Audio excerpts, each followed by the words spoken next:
Assalamualaikum warahmatullahi wabarakatuh. Globalisasi. Apa itu globalisasi? Menurut Selo Sumarjan, globalisasi adalah suatu proses terbentuknya sistem organisasi dan komunikasi antar masyarakat di seluruh dunia. Tujuannya untuk mengikuti sistem dan kaidah-kaidah tertentu yang sama. Menurut Scholz, globalisasi adalah berkembangnya hubungan internasional. Dalam hal ini, setiap negara tetap mempertahankan identitas masing-masing, tetapi menjadi semakin ketergantungan satu dengan yang lain. Globalisasi adalah proses integrasi ke ruang lingkup dunia. Kemajuan teknologi dan transportasi membuat hubungan yang bersifat global yang meliputi semua hubungan yang terjadi dengan melampaui batas-batas ketatanegaraan. Globalisasi menyentuh seluruh aspek penting kehidupan. Globalisasi menciptakan berbagai tantangan dan permasalahan baru yang harus dijawab, dipecahkan dalam upaya memanfaatkan globalisasi untuk kepentingan kehidupan. Globalisasi sendiri merupakan sebuah istilah yang muncul sekitar 20 tahun yang lalu dan mulai begitu populer sebagai ideologi baru sekitar 5 tahun atau 10 tahun terakhir.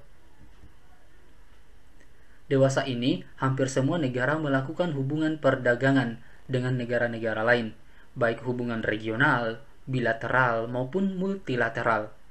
Apalagi dalam era globalisasi sekarang, dengan dideklarasikannya perdagangan bebas atau AFTA, contohnya, selain dijual atau dipasarkan untuk pasar dalam negeri atau domestik, hasil produksi Indonesia juga dijual ke luar negeri.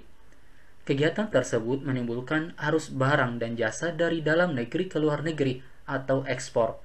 Arus tersebut menimbulkan arus uang dari luar negeri ke dalam negeri dan dibayar menggunakan valuta asing atau devisa menurut kurs tertentu.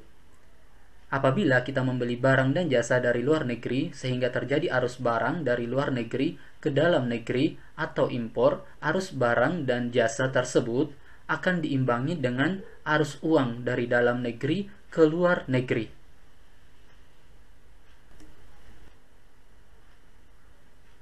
Apa dampak negatif dari globalisasi? Yang pertama adalah penguasaan modal oleh asing. Cepat atau lambat, perekonomian negara kita akan dikuasai oleh pihak asing, seiring dengan semakin mudahnya orang asing menanamkan modalnya di Indonesia. Yang kedua, kesenjangan sosial. Persaingan bebas tersebut akan menimbulkan adanya pelaku ekonomi yang kalah dan yang menang. Pihak yang menang akan dengan leluasa memonopoli pasar, sedangkan yang kalah akan menjadi penonton yang senantiasa tertindas. Yang ketiga, berkurangnya subsidi untuk rakyat. Sektor-sektor ekonomi rakyat yang diberikan subsidi semakin berkurang, koperasi semakin sulit berkembang, dan penyerapan tenaga kerja dengan pola padat karya semakin ditinggalkan, sehingga angka pengangguran dan kemiskinan dikendalikan. Yang keempat, memperburuk prospek pertumbuhan ekonomi jangka panjang. Apabila hal-hal yang dinyatakan di atas berlaku dalam satu negara, maka dalam jangka pendek pertumbuhan ekonominya menjadi tidak stabil. Dalam jangka panjang pertumbuhan yang seperti ini akan mengurangi lajunya pertumbuhan ekonomi. Pendapatan nasional dan kesempatan kerja akan semakin lambat pertumbuhannya dan masalah pengangguran tidak dapat diatasi atau malah semakin memburuk. Pada akhirnya, apabila globalisasi menimbulkan efek buruk kepada prospek pertumbuhan ekonomi jangka panjang suatu negara, distribusi pendapatan menjadi semakin tidak adil dan masalah sosial ekonomi masyarakat semakin bertambah buruk. Yang kelima, pola hidup konsumtif. Perubahan produksi dunia sudah tidak terbatasi lagi sehingga mudah memasarkan produknya. Hal tersebut menyebabkan munculnya banyak produk yang bisa dicari di mana-mana. Selain itu, barang yang ditawarkan oleh dunia juga beragam. Ketertarikan seseorang untuk membeli suatu produk akan meningkat seiring membeledaknya barang yang ada. Jika tidak bisa mengendalikan prioritas, maka akan terjadi pola hidup konsumtif, di mana seseorang suka membeli sesuatu yang bahkan tidak dibutuhkannya. Yang keenam adalah sikap individualistik.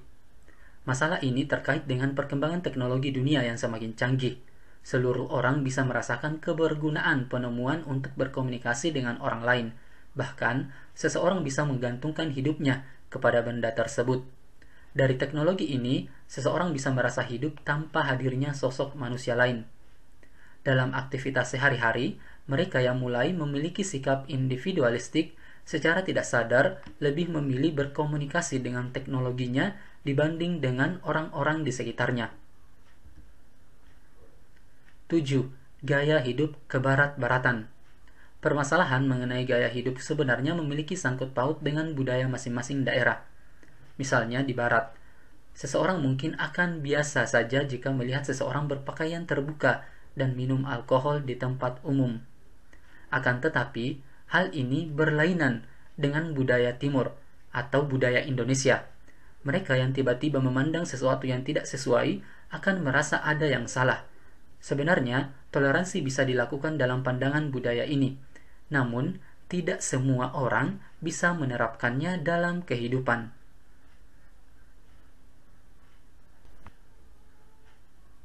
Apa dampak positif dari globalisasi? Yang pertama, perubahan tata nilai dan sikap. Adanya globalisasi dalam budaya menyebabkan pergeseran nilai dan sikap masyarakat yang semula irasional menjadi rasional. Secara garis besar, globalisasi banyak mengubah pola pikir masyarakat yang tadinya tradisional dan akhirnya berkembang menuju modern.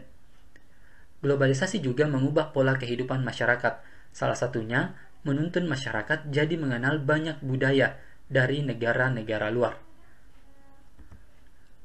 Yang kedua, berkembangnya ilmu pengetahuan dan teknologi. Dengan berkembangnya ilmu pengetahuan dan teknologi, masyarakat menjadi lebih mudah dalam beraktivitas dan mendorong untuk berpikir lebih maju.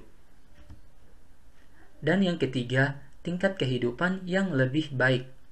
Dibukanya industri yang memproduksi alat-alat komunikasi dan transportasi yang canggih merupakan salah satu usaha mengurangi pengangguran dan meningkatkan taraf hidup masyarakat. Oke, cukup sekian pembahasannya. Terima kasih. Assalamualaikum warahmatullahi wabarakatuh.